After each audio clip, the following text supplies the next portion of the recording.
how to use Grabfood voucher code. So if you want to use the Grabfood voucher code, then first you need to open up your Grab application. And once you open your Grab, make sure to enter the location. And once you've entered, now you just need to choose an item that you would like to order. So for example, I'll be choosing something. And once you've chosen, you need to simply select the options. And once you've selected, now tap on add to basket button. And once you've added to basket, now you just need to simply tap on basket, and here you will have the delivery options, right?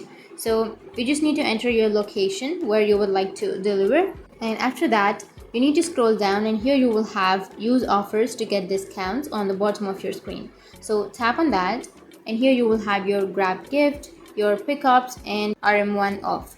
So if you want to use the voucher code, then tap on use Grab gift, and here you need to enter your gift code or your voucher code. And once you've added your voucher code, then you can simply go for place order and you can place your order.